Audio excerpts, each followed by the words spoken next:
Mais avant, imaginez, non ressentez. Ressentez cette scène comme si vous y étiez. Vous déambulez dans un cimetière et devant vous, deux tombes côte à côte. Sur la... Quelle histoire écririons-nous? Mais combien sommes-nous? 3, 5, oh non, 11. 11 candidats pour faire de cette soirée une fête où le verbe couler coulera. Tout convoitant le titre de la meilleure actrice de 2005. Logiquement parlant, il y aura 10 échecs ce soir. Trop de coïncidence. L'affirmation qui justifie notre présence ce soir démontre sans ambiguïté cette vérité selon laquelle les échecs ne définissent pas la fin de votre histoire tant que vous vivez. La dite affirmation vient de Yassina Kadra. Il déclare dans son roman « Les anges meurent de nos blessures », je cite, « Il y a toujours une vie après l'échec, seule la mort est définitive ». Fin de citation. Une assertion pour mettre en avant l'idée selon laquelle l'échec n'est jamais une finalité tant que vous vivez. Chers assemblées, ce soir, je me permets de vous parler d'un sujet clivant, d'un sujet effrayant, d'un sujet éminent, à une fin d'éveiller les consciences, mais par la science des règles.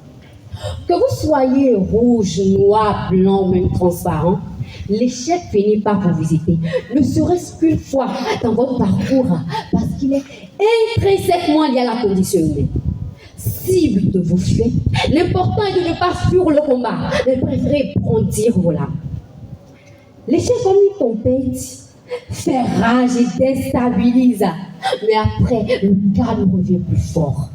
Loin d'être une finalité, il constitue un processus de résilience. Il est un tremplin, il n'est pas un bloc. À Confucius de dire, je cite, « Notre plus grande gloire n'est pas de ne jamais tomber, mais de nous relever chaque fois que nous tombons. » Fin de citation.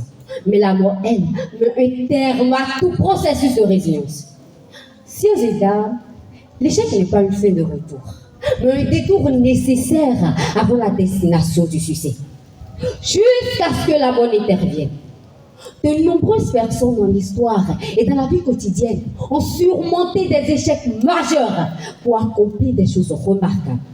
Qu'il vous souvienne de Dangote, que nous connaissons tous ici, le Richard d'aujourd'hui, avait été endetté, avait contracté des prêts de part et d'autre, mais qui aujourd'hui est une figure emblématique de la richesse en Afrique. Cependant, mesdames et messieurs, faire l'éloge de cette assertion de Sieur Yassina Kadra sans sonder les profondeurs trahirait l'esprit critique humain. Car si cette vérité résonne, elle mérite aussi d'être nuancée. On dit souvent que l'échec est une leçon. Certes, mais c'est parfois un coup d'assaut dans le cœur sans raison. Et pour cette raison, l'ultime pour ne pas se laisser engloutir par les ténèbres de l'échec, c'est se mettre prêt après 1000 échecs, se donner toute la motivation et la détermination possible pour combattre d'autres vents. L'échec ne devait trembler que pour celui qui s'en saisit, pour s'élever, pour celui qui s'y abandonne. Et il n'est qu'un gouffre sans retour, sans euphémisme de mot.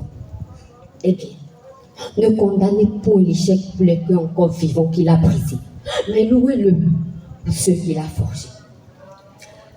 J'ai envie de verser certes que celui d'entre vous qui n'a jamais connu de péché jette le premier la pierre contre elle.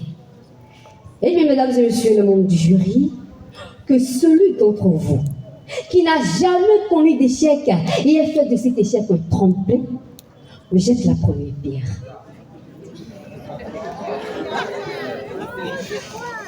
Merci de m'avoir donné raison. Je vous remercie.